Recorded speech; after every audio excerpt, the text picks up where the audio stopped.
The baby monitor was a cheap one, audio only.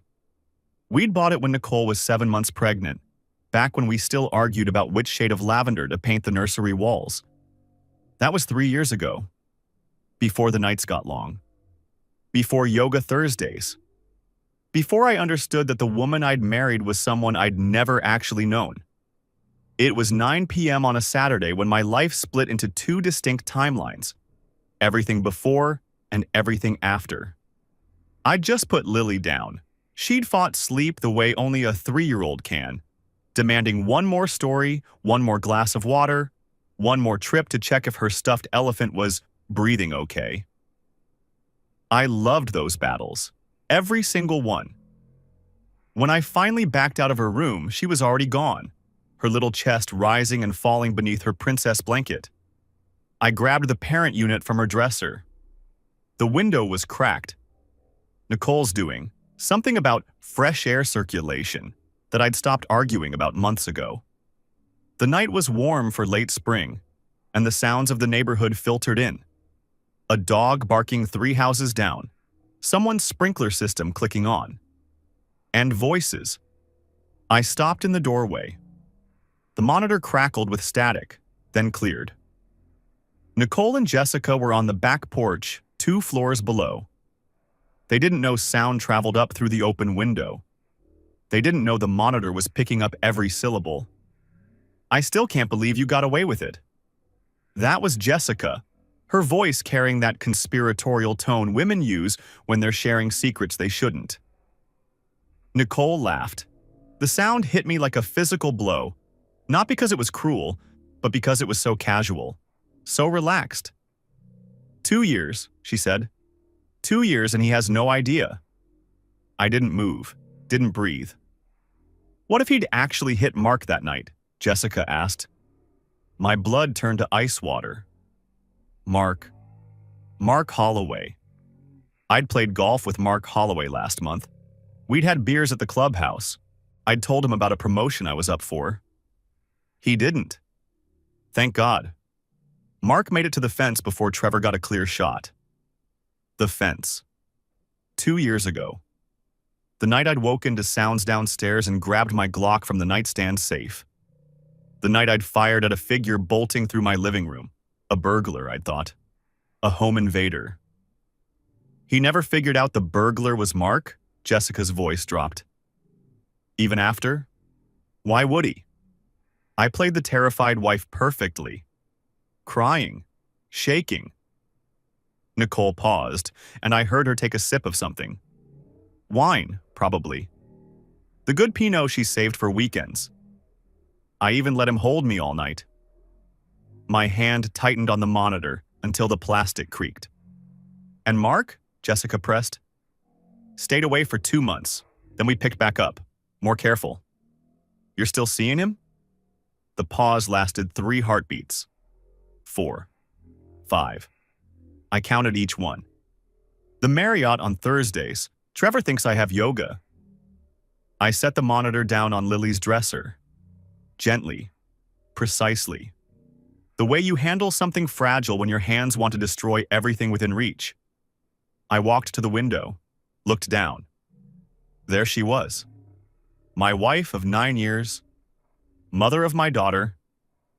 She was sitting in the patio chair I'd assembled last summer, wine glass catching the porch light, laughing at something Jessica said. Her hair was down, the way she used to wear it when we were dating. The way she wore it when she wanted to look beautiful. For him. She wore it down for him. Jessica said something I couldn't make out, and Nicole threw her head back laughing. The sound floated up through the night air, and I felt something shift inside me. Not break, that would come later, but shift. Like a building settling on its foundation before the cracks appear.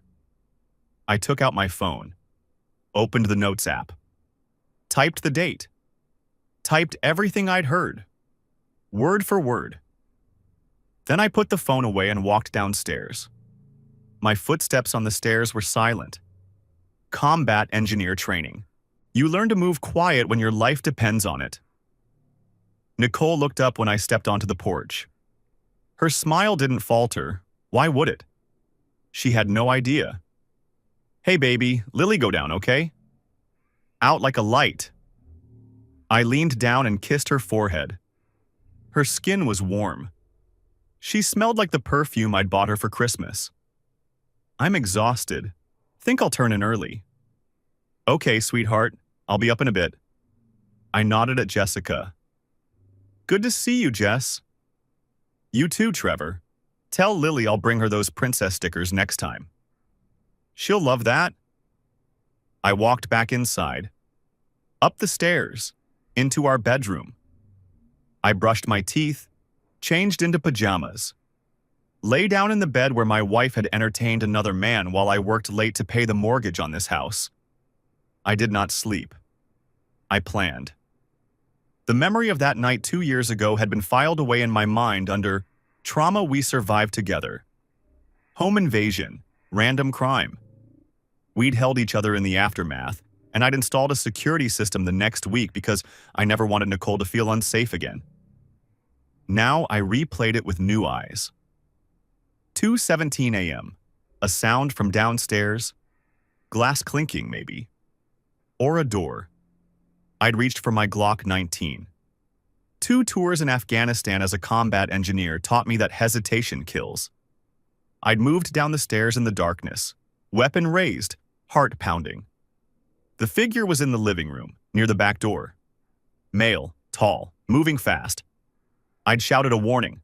Stop! I'm armed! He bolted, didn't even hesitate. Straight for the back door, through the gate, gone. I fired once. The round hit the fence post. I remember the splintering sound. Remember thinking I'd almost killed a man. Nicole had appeared at the top of the stairs, wrapped in her robe, eyes wide. Trevor? Trevor, what happened? Oh my God, was someone in the house? The cops came, took statements, found nothing, no prints, no sign of forced entry. Because the door wasn't forced. She'd unlocked it. The intruder knew the layout because she'd told him. He wasn't stealing anything. He was leaving her bedroom, leaving our house after being with my wife while I slept upstairs. They'd heard me get up. Mark ran. Nicole pretended to wake. I almost killed a man that night. A man I knew. A man who'd been to our dinner table. A man who'd clinked beers with me on this very porch and told me I was lucky to have her. Mark Holloway, real estate developer, country club member, father of 3. I lay in bed that Saturday night, staring at the ceiling, and I felt something crystallize inside me. In Afghanistan, we called it going operational. The moment when emotion becomes background noise and the mission becomes everything. I didn't sleep that night. Or the next. But by Monday morning, I had a plan. The first rule of structural engineering is this: never apply force until you understand the load. You study the building, you find the stress points. You calculate exactly how much pressure each beam can take before failure. Then, and only then, do you bring it down. I went to work on Monday like nothing had changed. Kissed Nicole goodbye. Told her I'd be late, big project downtown. She smiled and said she'd save me a plate. You okay? She asked, tilting her head the way she did when she was reading me. You seem quiet. Just thinking about work stuff. The Henderson project is giving me headaches. She straightened my tie. You'll figure it out. You always do. I looked at her. Really looked. The face I'd woken up next to for 9 years. The lips that had promised to love me, honor me, forsake all others. Yeah, I said. I always do. I sat in my truck outside the house for 10 minutes after she closed the door, watching her move past the windows. Then I drove to the office and began building my case. Our phone plan was in my name, always had been. I logged into the account during my lunch break, sitting in my truck with a sandwich I couldn't taste. Call logs, text logs. There. A number that appeared constantly. Sometimes 10 times a day, sometimes more. Late at night. Early morning. Middle of the afternoon. I ran it through one of those reverse lookup services. Prepaid. Burner phone. Smart girl. But not smart enough. I started a spreadsheet. Dates, times, duration, patterns. The engineer in me couldn't help it. I needed to see the data laid out, needed to understand the scope of what I was dealing with. The calls clustered around certain times. Thursday mornings. Saturday afternoons when I was playing golf. Tuesday nights when I had late meetings. She'd studied my schedule, built her betrayal around the gaps in my attention. Day 3. I came home to find Nicole in the kitchen, phone pressed to her ear, laughing at something. She saw me and quickly said, "Okay, talk later. Bye." Who was that? I kept my voice light. Curious, not suspicious. Just work stuff, client being needy. She put the phone face down on the counter. "How was your day?" "Long. The Henderson project is a nightmare." Poor baby. She walked over and wrapped her arms around my neck. "Want me to make you feel better?" I looked into her eyes. The eyes I'd fallen in love with. The eyes that had cried real tears when we said our vows. "I'm pretty tired," I said. "Rain check?" "Sure, honey," she kissed my cheek. "I'll start dinner." I went upstairs to change. On my way, I passed her phone on the counter. The screen was locked, but I could see the notifications. 3 missed calls from a number I recognized from my spreadsheet. Day 5. Thursday. Yoga day. Nicole kissed me goodbye at 9:30 a.m. Class is at 10. I might grab coffee with Jess after. Have fun. I waited until her Lexus turned the corner. Then I got in my truck and drove to the Marriott on Commerce Street. The parking lot was half empty. I found a spot in the back corner near the dumpsters, where I had a clear view of the entrance. The clock on my dash read 10:47 a.m. I waited. 11:12 a.m. Nicole's white Lexus pulled in. She parked near the side entrance. Not directly in front, I noticed. Somewhere less visible. She checked her reflection in the rearview mirror, touched up her lipstick. She was wearing the yellow sundress, the one I'd complimented her on 2 weeks ago. "That's pretty," I'd said. "Is it new?"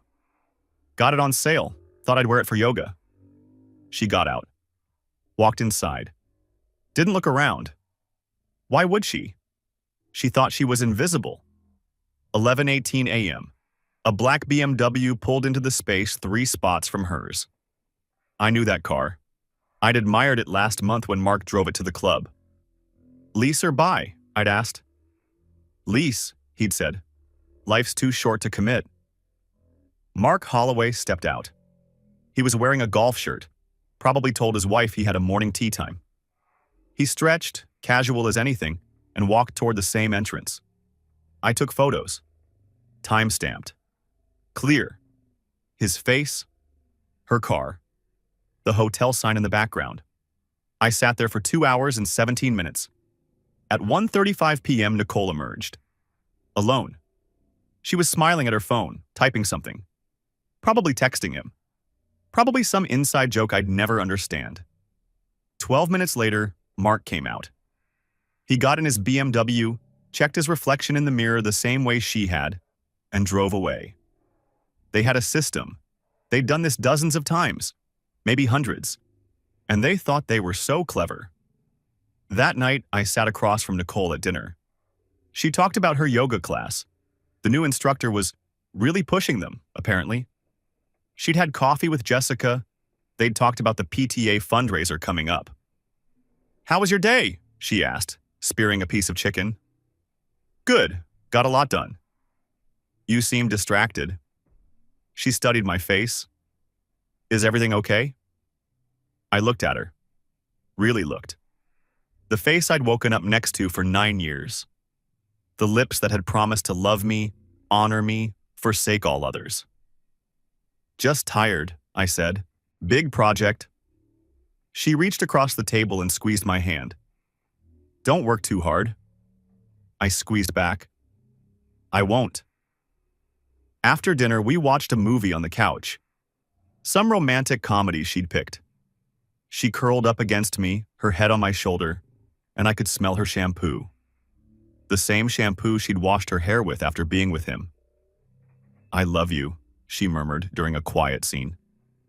I love you too. The words came automatically. Muscle memory. I wondered if she even knew what they meant anymore. The financial trail was almost insulting in its simplicity. I pulled bank statements going back 30 months, credit card records, built a spreadsheet. The pattern was clear. Cash withdrawals of $200 here, $300 there. Every week or two. She'd labeled them in our budgeting app as shopping, or spa day, or girls' lunch. In 30 months, she diverted over $18,000 in cash. Room rentals, gifts. Whatever they needed to maintain their little fantasy. $18,000. My money. Our money. Money that could have gone into Lily's college fund. Into our retirement. Into the life we were supposed to be building together. I added it to the file. Week 2. I needed more than phone records and hotel photographs. I needed to understand how deep this went. Nicole had a home office, small room at the end of the hallway. She kept it locked when she wasn't using it. Work stuff, she said. Confidential client data. I found the spare key in her jewelry box, the one she thought I didn't know about. The external hard drive was in the bottom drawer, behind a stack of old marketing binders. It wasn't even password protected. She'd never thought I'd look. Never thought I'd have reason to. I plugged it into my laptop at 2 in the morning while she slept. The house was silent except for the hum of the refrigerator downstairs. Photos. Hundreds of them. Nicole and Mark. At restaurants I didn't recognize. At hotels in cities I didn't know she'd visited. Selfies with their faces pressed together, smiling like teenagers in love. The timestamps went back 4 years. I stopped scrolling. 4 years. My daughter was 3 years old. Nicole got pregnant 4 years ago. I stared at the screen. Felt something cold settle in my stomach. She has my eyes, my chin. She has to be mine. But I didn't know. I couldn't know. Not for certain. I closed the laptop, sat in the darkness for a long time. The DNA kit arrived 3 days later in a plain brown box. Discreet packaging, the website promised. Fast results. I collected Lily's sample from a sippy cup she'd left on the coffee table. A few drops of saliva, swabbed carefully while Nicole was in the shower. The sound of running water covered any noise I might have made. "What you doing, Daddy?" Lily had wandered in, dragging her stuffed elephant by one ear. "Just cleaning up, sweetheart. You want to help me take this to the kitchen?" She nodded seriously, the way she did when she felt important. I mailed the kit that afternoon. 5 to 7 business days, the website said. It was the longest week of my life. I kept digging while I waited. The emails on the hard drive painted a picture I hadn't expected. Mark and Nicole had been discussing next steps for months before the night I almost shot him. She was unhappy with me. Too focused on work, apparently. Too predictable. Not exciting enough. Mark was tired of Diane's family money coming with strings attached. "I feel like I'm drowning," Nicole had written. "Every day is the same. Wake up, work, come home, pretend to be happy. I can't do it anymore." "Then don't," Mark had replied. "We talked about this. We can leave. Start over. Be happy." "What about Trevor? What about Lily?" "Bring Lily with you. Trevor will get over it. He's tough. He'll survive." I read that last line 3 times. He'll survive. Like I was just an obstacle to be stepped over on their way to happiness. The plan took shape over weeks of emails. Mark would bring her a burner phone and a prepaid credit card. She'd pack a bag for herself and Lily. They'd leave while I was at work, head to a city 3 states away where Mark had connections. The night of the home invasion was supposed to be the handoff. Mark would come by while I was asleep, leave the supplies, and slip away. By the time I woke up, Nicole would have everything she needed. But I heard something. I woke up. I grabbed my gun. Mark barely made it out. The round I fired missed him by inches. They got scared after that. Postponed the plan. Decided to be more careful. But they didn't stop. They never stopped. For 2 years, they'd been waiting, planning, pretending. And they would have done it eventually. Taken my daughter. Left me with nothing but an empty house and a note. Or maybe not even a note. I closed the laptop and sat in the darkness for a long time, feeling something harden inside me. Not anger exactly. Something colder. Something useful. We should play more, I told Mark on the phone. This Saturday work for you? Just us. Get an early tea time. He hesitated for just a moment, probably checking his mental calendar to make sure he wasn't double booked with my wife. Saturday works? 7 a.m.? Perfect. I'll book it. I wanted to look him in the eye. I wanted to see if he could meet my gaze without flinching. I wanted to know what kind of man sleeps with his friend's wife for 4 years and still shows up to barbecues. Saturday morning was clear and cool. Mark was already at the clubhouse when I arrived, working on his practice swing near the first tee. He grinned when he saw me. Trevor, good to see you, man.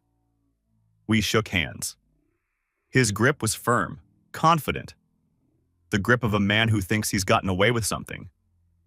Good to see you too. We teed off at 7:15.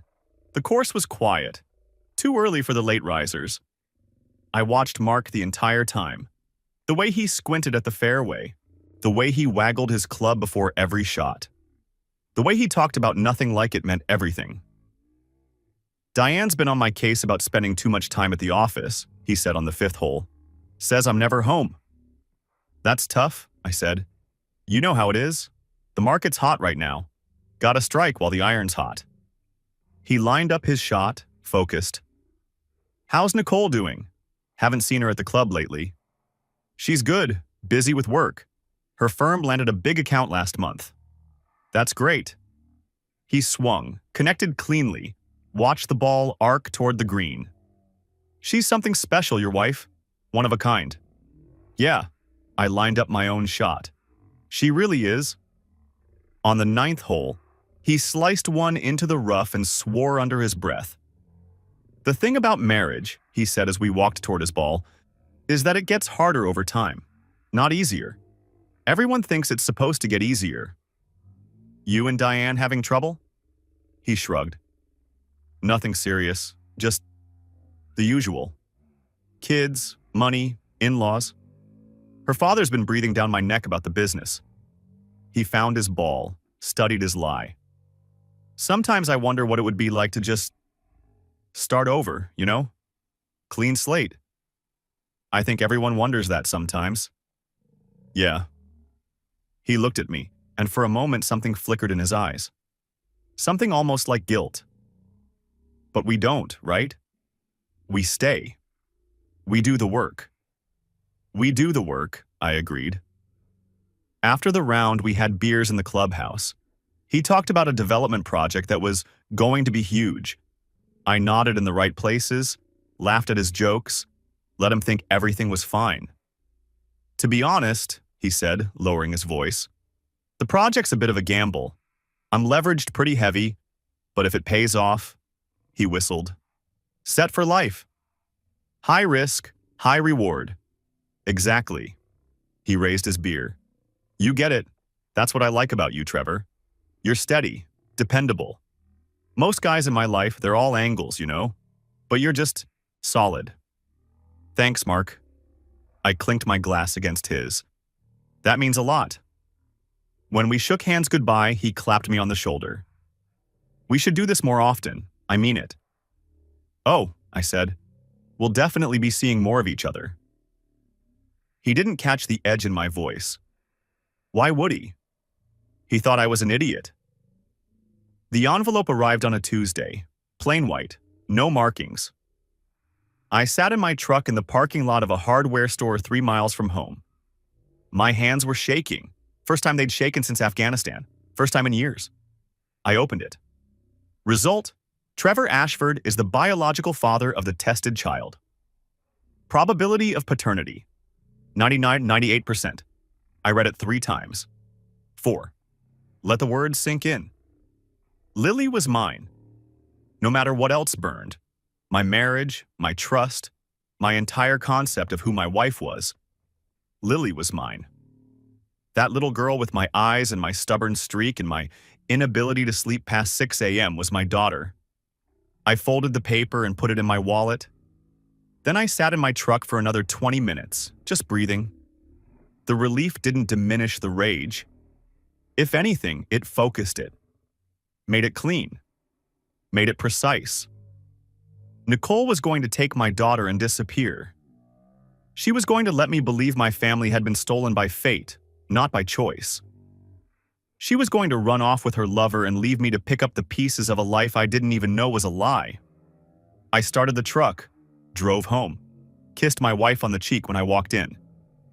"Good day?" she asked. "Getting better all the time." The law firm of Hayes and Blackwell occupied the top floor of a glass tower downtown.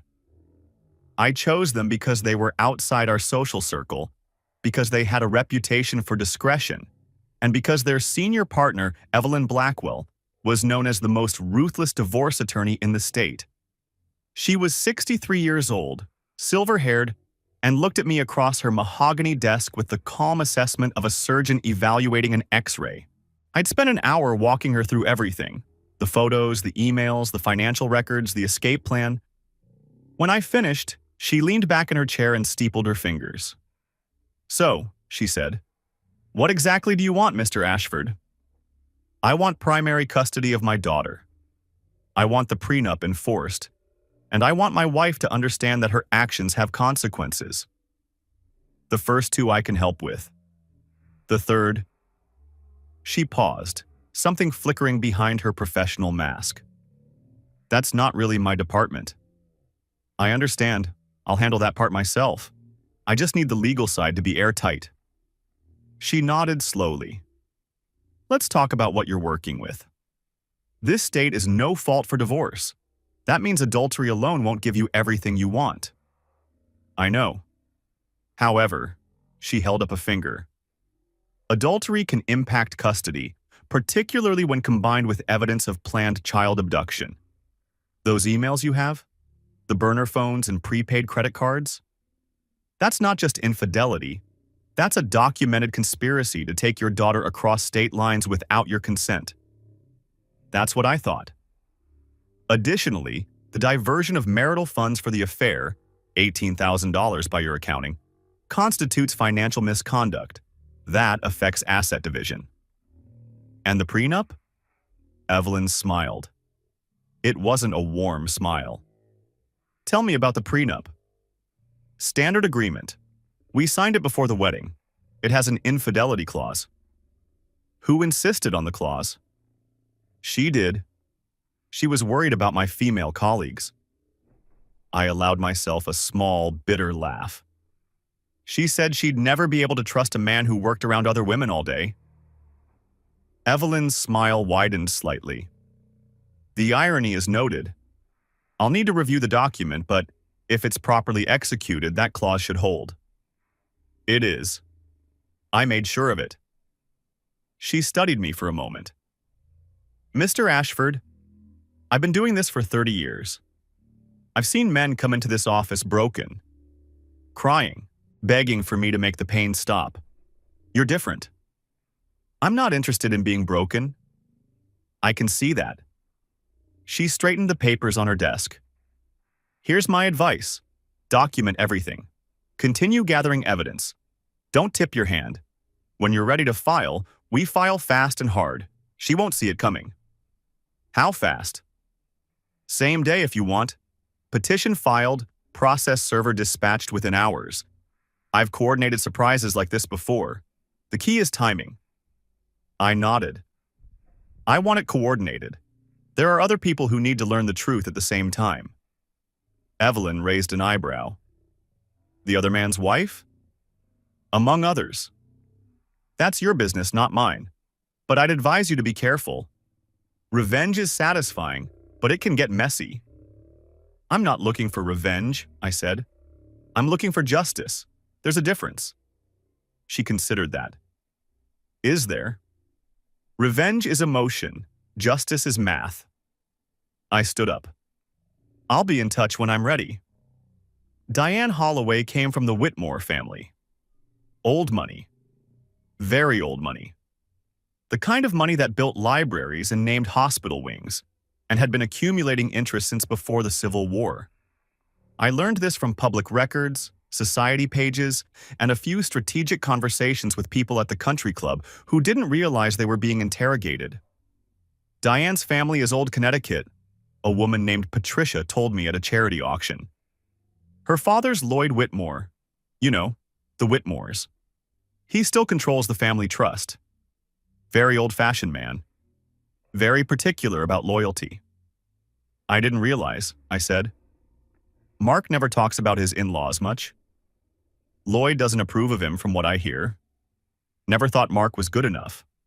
Only reason he invested in the business was because Diane begged him. Invested how? Patricia lowered her voice. Seed money, loans, co-signed papers. The whole Holloway development thing was built on Whitmore backing. If Diane ever left him, she trailed off meaningfully. Well, let's just say the prenup goes both ways. I filed that information away. Another card to play. Jessica Turner was the final piece. She'd known everything, helped cover it up, lied to my face for 2 years while helping my wife betray me. Her husband, Kyle, was a tax attorney, straight-laced, religious. They'd met at church, married at church, still went every Sunday. Kyle talked about faith like it was oxygen, essential, constant, defining. I'd found emails on Nicole's hard drive where Jessica confided in her. The marriage was rocky. Kyle was rigid and judgmental. They'd been trying to have children for 3 years without success. Kyle believed it was God's plan and refused to consider other options. Sometimes I hate him, Jessica had written, but I could never leave. Can you imagine what our families would say? What the church would say? You could always just do what I do, Nicole had replied. Keep the marriage for appearances. Find happiness somewhere else. I'm not as brave as you. Brave. She called it brave. Week 6. Everything was in place. I'd quietly moved money, nothing that would look like misconduct, just repositioning my salary and bonuses and the inheritance from my father into accounts in my name only. Every piece of evidence was scanned, backed up to cloud storage, and saved on encrypted drives. Copies went to Evelyn Blackwell. More copies went into a safe deposit box at a bank across town. I started a parenting journal. Every doctor's appointment, every school pickup, every bedtime story, dates and times, evidence that I was the engaged parent, the present parent. And I wrote the letters. The one to Diane was 12 pages long. No anger, no accusations, just facts, laid out chronologically with documentation attached. Dear Diane, I'm writing to you because I believe you deserve to know the truth about your husband. I considered not telling you, protecting you from information that will cause you pain. But I decided that if our situations were reversed, I would want to know. Your husband and my wife have been having an affair for approximately 4 years. I detailed everything. Dates, locations, the emails about running away together. The night Mark had been in my house when I fired at what I thought was a burglar. I ended with, I'm sorry you have to learn this way. I thought you deserved the truth. What you do with it is your choice. The letter to Kyle was shorter. He didn't need the full picture, just enough to understand that his wife had spent 2 years lying to him, helping Nicole deceive me, covering up an affair that had nearly gotten a man shot. I sealed both letters, addressed them. Then I waited for Thursday. D-Day was sunny, clear skies, perfect weather for destroying lives. Nicole kissed me goodbye at 9:15 a.m. She was wearing the yellow sundress. Her hair was down. Yoga at 10, she said. Might grab lunch after. Have a good class, she smiled. That beautiful smile, that lying smile. She had no idea this was the last normal morning of her life. I watched her drive away. Then I picked up my phone. Evelyn, it's time. At 11 a.m., the petition was filed. Irreconcilable differences on the surface, but the attached exhibits told the real story. Every piece of evidence I'd gathered over 6 weeks was now part of the official record. At 11:15 a.m., I sent an email to Diane Holloway's personal account. At 11:30 a.m., a second email went to Kyle Turner's work address. At 11:47 a.m., a process server named Danny Reyes walked into the Marriott on Commerce Street.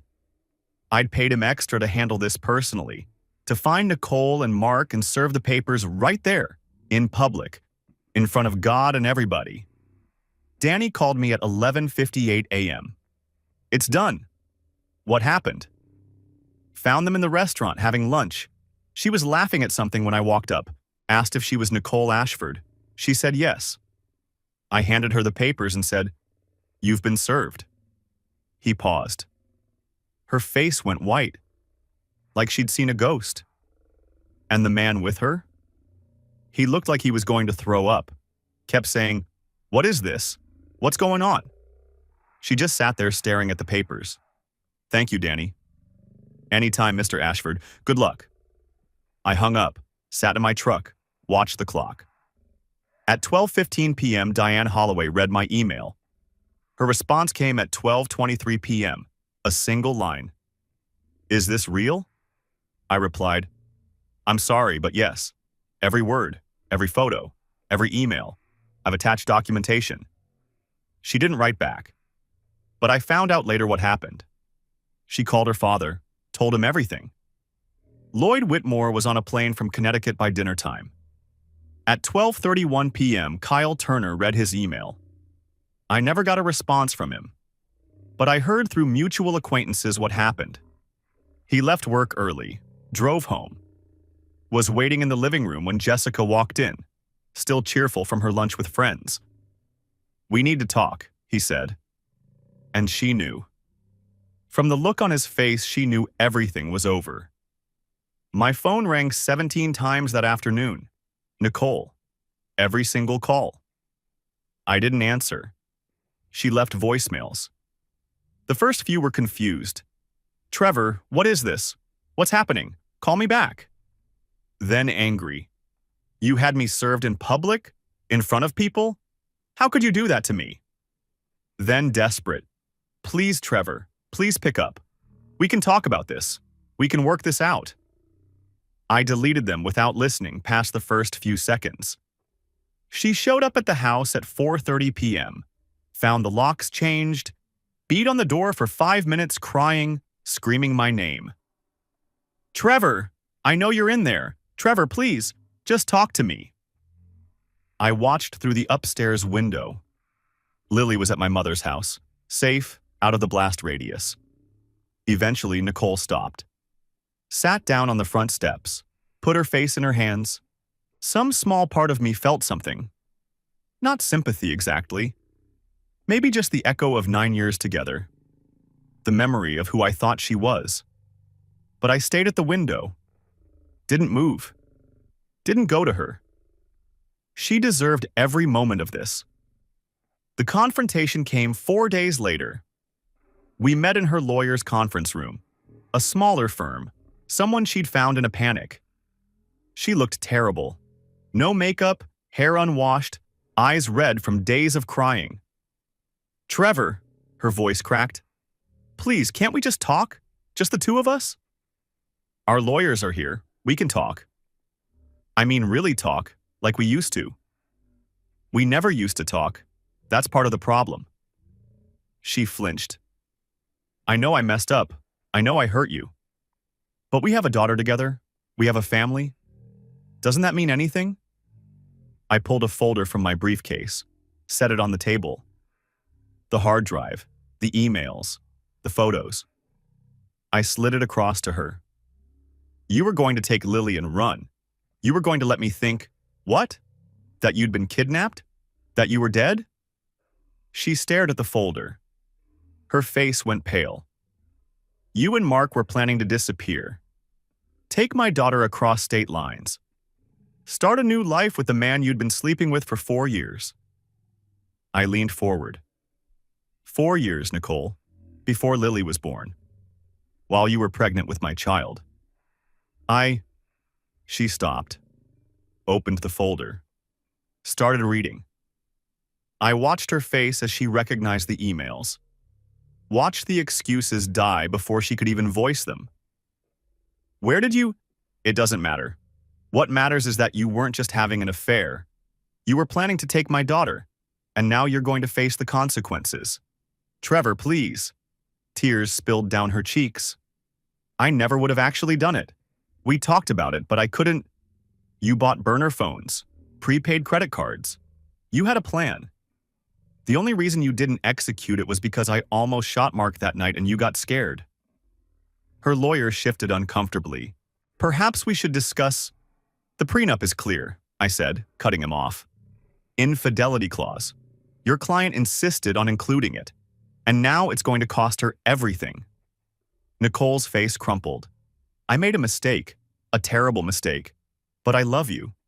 I've always loved you. No, I stood up. You loved the life I gave you, the house, the stability, the daughter I helped raise while you spent Thursday mornings at the Marriott. But you didn't love me. Maybe you never did. I walked to the door. Stopped. Goodbye, Nicole. The fallout was everything I'd calculated and more. Diane Holloway filed for divorce within 48 hours. Her father, Lloyd Whitmore, flew in from Connecticut and spent 2 days with his lawyers reviewing every document I'd sent. The loans that had built Holloway Development? Called. Mark had 90 days to repay $2.3 million. He couldn't pay. Of course he couldn't. The business collapsed. The dream project he'd bragged about at the golf club? Dead before ground was broken. He called me once about 2 weeks after D-Day. You destroyed my life. His voice was ragged, barely controlled. You understand that? Everything I built, everything I worked for. No, I said. You destroyed 2 families. I just turned on the lights. Diane's father is calling in the loans. I have 90 days. I know. You planned this. You sat across from me at the club and you knew what you were going to do. I sat across from you at the club and gave you a chance to look me in the eye, to show even the smallest bit of guilt for what you'd done. You didn't. You told me I was lucky to have her. Silence on the line. 2 years ago, I almost shot you, Mark. 6 inches. That's how close the bullet came. And you kept coming back, kept planning to take my daughter. I let that sit. So when you talk about what I destroyed, really think about who destroyed what. I hung up, blocked his number. Jessica and Kyle's separation was quieter but no less devastating. She confessed everything the night Kyle confronted her. The cover-ups, the lies, the way she'd helped Nicole maintain the affair. In their church community, the news spread like wildfire. Not the affair, that was Nicole's sin. But Jessica's complicity. Her willingness to lie to her husband's face for 2 years. The infertility they'd struggled with took on a new meaning in the whispered conversations after Sunday service. Maybe God knew, people said. Maybe he was protecting an unborn child from that kind of mother. Cruel. Unforgivably cruel. But I didn't cause that cruelty. I just told the truth. What people did with it was their own choice. The divorce was finalized 4 months later. The prenup held. Nicole got what she'd brought into the marriage in a small settlement, nothing close to half. The infidelity clause was ironclad. I got primary custody of Lily. Nicole has visitation every other weekend, some holidays. But the abduction plan emails were devastating in mediation. Her own lawyer advised her to stop fighting. Take what you can get, he told her. I heard about it later. The judge has seen the evidence. If we go to trial, it gets worse. She took the deal. What choice did she have? We moved 6 months later. New house, new neighborhood, new school district. Lily adjusted the way 3-year-olds do, with questions she couldn't quite articulate and tears she couldn't explain, but also with resilience I hadn't expected. Where's Mommy? She asked one night, about 2 months after the divorce was final. Mommy lives in a different house now, but she still loves you, and you'll see her soon. Why doesn't she live here? I looked at my daughter, confirmed, proven, mine, and felt something twist in my chest. Sometimes grown-ups can't live together anymore. It's not because of anything you did. Mommy and Daddy both love you very, very much. She considered this with the gravity only a child can muster. Then, can I have ice cream? After dinner. Okay, Daddy. She'd be fine. We'd both be fine. There's a park near our new house, good playground, big oak trees. Lily loves the swings. It was a Saturday afternoon, late September. The air was just starting to turn crisp. Lily was pumping her legs, trying to go higher, laughing every time she swung up toward the sky. My phone buzzed. Unknown number. I hope you're happy. You ruined everything. I stared at the screen for a moment. Nicole. Or Mark. Or maybe Jessica. It didn't matter which. I deleted it. Put the phone back in my pocket. Daddy, watch me. Watch how high. I walked over to the swings, caught the chain on the back swing and lifted her out, spinning her around until she shrieked with laughter. She wrapped her arms around my neck. I love you, Daddy. I love you too, sweetheart. More than anything. I set her down and watched her run toward the slide. The sun was setting, painting the sky in shades of orange and gold. They thought I wouldn't wake up that night. 2 years ago, when Mark was sneaking out of my house. They thought I'd just keep going through the motions, working, paying bills, being the predictable husband who never noticed anything. They were wrong. I've been awake ever since.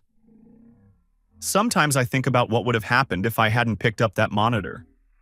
If the window hadn't been open. If Nicole and Jessica had chosen to have their little wine-soaked confession session somewhere else. Inside the house, maybe. Or at a restaurant. I would have kept living the lie. Kept kissing her goodbye on Thursday mornings. Kept playing golf with the man who was sleeping with my wife. Kept believing that the burglar I'd almost killed was just a random intruder. Bad luck.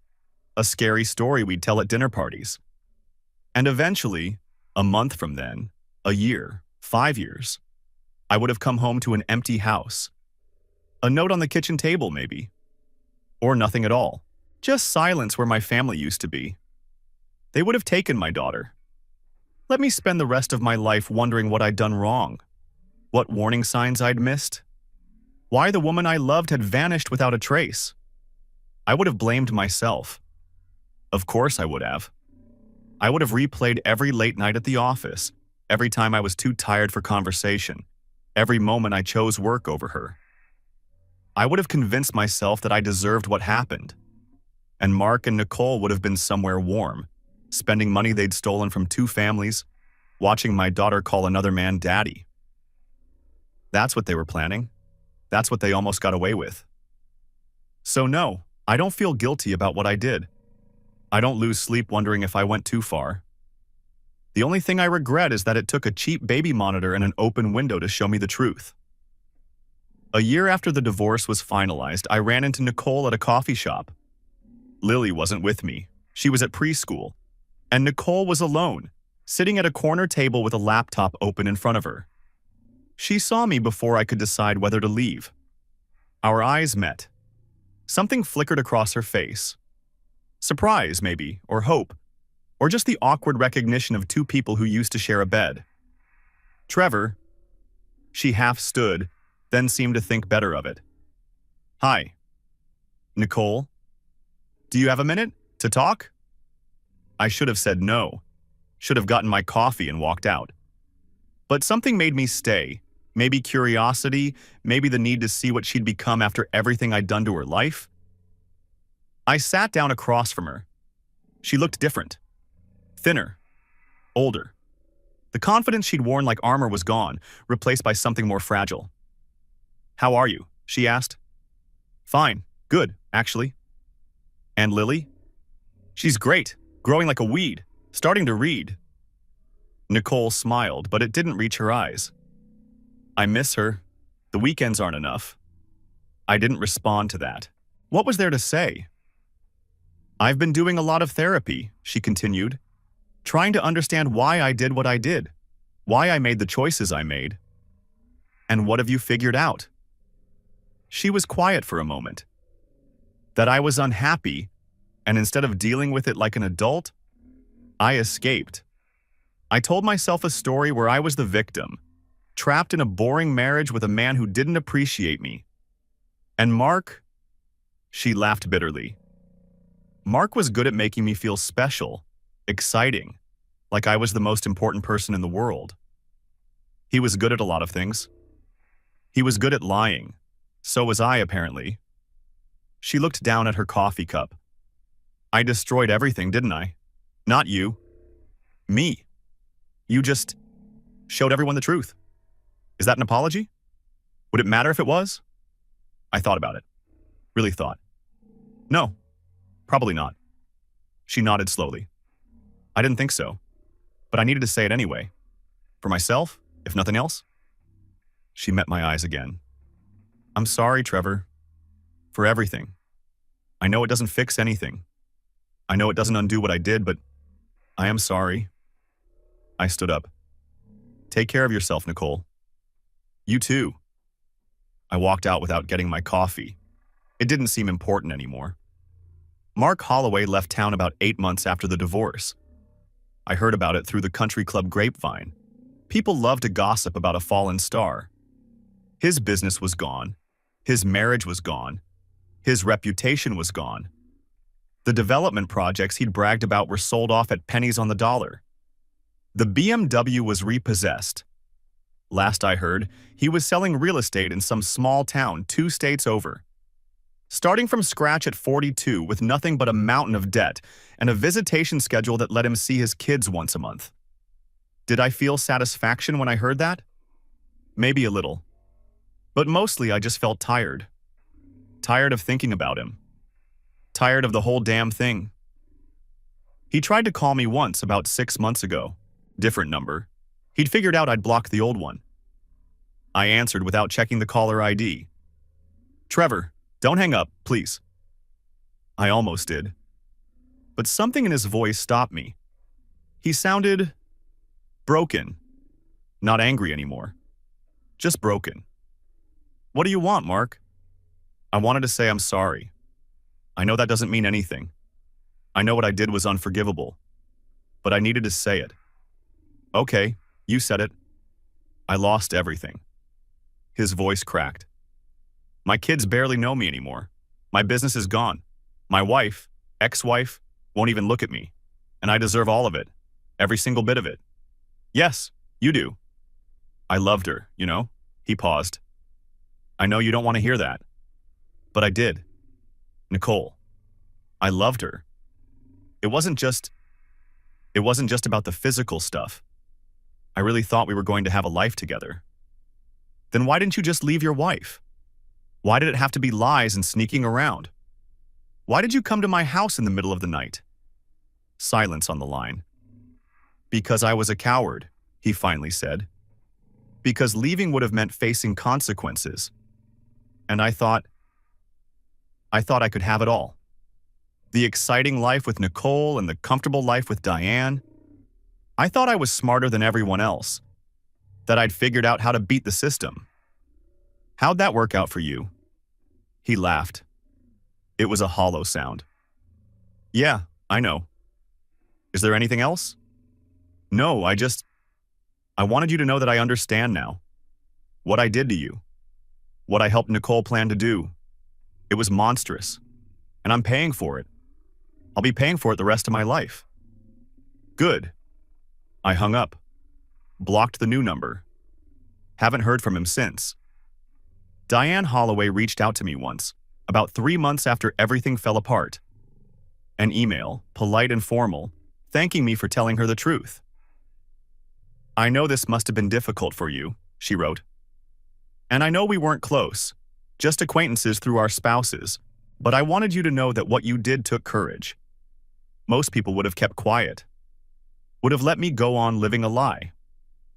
I'm angry at Mark, at your wife, at myself for not seeing it. But I'm also grateful. You gave me the truth, and now I can build something real, something honest. I hope you find the same. You deserve it. I read the email twice, then saved it in a folder I rarely open. It was kind of her to write, kinder than I probably deserved. Lily turned 5 last month. We had a party at the new house, balloons, cake, a bounce castle in the backyard.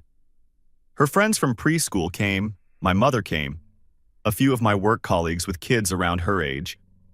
Nicole came too. We're civil now, more or less. We stand on opposite sides of the room at school events and exchange brief, polite words during custody handoffs. We've both learned to put Lily first, which means swallowing whatever we might want to say to each other. At the party, I watched Nicole talk to Lily near the bounce castle. They were laughing about something, Lily doing that full-body giggle that always makes me smile. Nicole was smiling too, but there was something sad underneath it. The knowledge that she'd broken something that could never be fully repaired. Lily ran over to me, bouncing with excitement. Daddy, Mommy says I can have 2 pieces of cake. Oh, she did she? I glanced at Nicole, who shrugged apologetically. Please? It's my birthday. 1 piece now, 1 piece later. Deal? Deal. She hugged my legs, then ran off to join her friends. Nicole walked over, stopping a few feet away. The safe distance we'd both learned to keep. She's happy, Nicole said. That's what matters, right? That's what matters. We stood there for a moment, watching our daughter play. 2 people who used to share everything, now sharing only this. The child we'd made together. The child who kept us connected despite everything that had torn us apart. Thank you, Nicole said quietly, for letting me be here. She wanted you here. That's all that matters? Nicole nodded, turned to go, then stopped. Trevor? Yeah? You were a good husband. I want you to know that. Whatever I told myself to justify what I did, you were a good husband. The problem was me. It was always me. She walked away before I could respond. I watched her go, feeling something I couldn't quite name. Not forgiveness, not yet, maybe not ever, but something close to peace. I'm not the same man I was 3 years ago. That man trusted, believed, assumed that the people he loved would never hurt him. I'm more careful now, more guarded. The walls I built during those weeks of investigation and planning, they didn't come down when the divorce was finalized. They're still there, protecting whatever's left of the person I used to be. My therapist says that's normal. Trust takes time to rebuild, she told me last session. And sometimes it doesn't rebuild exactly the way it was before. Sometimes you have to learn a new kind of trust, one that's aware of the risks. What if I can't? I asked. What if this is just who I am now? She smiled, patient as always. Then you work with that. You build a life that fits who you are now, not who you used to be. You let yourself be happy in whatever ways feel safe. I'm trying. Some days are better than others. There's a woman at Lily's preschool. Sarah. She's the mother of one of Lily's friends, divorced about 2 years ago from what I've gathered through casual conversation. She's kind. Funny. Has a laugh that reminds me of summer afternoons.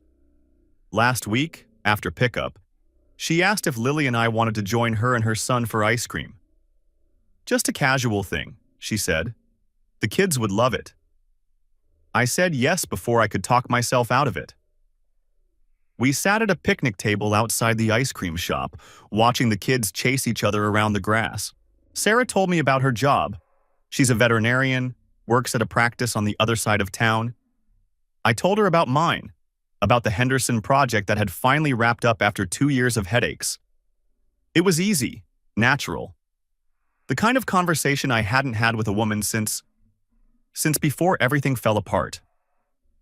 We should do this again sometime, she said when we were packing up to leave. Yeah, I said. We should? She smiled. I smiled. Lily grabbed my hand and asked if she could have another ice cream. Not today, sweetheart, but soon. Promise? I looked at Sarah, looked at my daughter, felt something stir in my chest, something that might have been hope. Promise. I still think about the baby monitor sometimes, that cheap piece of plastic that changed everything. It's in a box in my closet now, unplugged, waiting for, I don't know what. Evidence? A reminder? Some kind of talisman against future betrayal? My mother thinks I should throw it away. You're holding on to the past, she says. It's not healthy. Maybe she's right. But I can't quite let it go. Not yet. That monitor saved my life, or at least saved the life I was supposed to have. The life where my daughter grows up with a father who loves her, where I'm not spending every holiday wondering what happened to my family, where I get to watch Lily blow out birthday candles and lose teeth and learn to ride a bike. They were going to take that from me, and they almost got away with it. So I keep the monitor, as a reminder that the truth is worth pursuing, even when it hurts. That justice isn't just something that happens, it's something you build, piece by piece, from the wreckage of what was done to you. And maybe someday, when enough time has passed, I'll throw it away. But not yet. Not yet.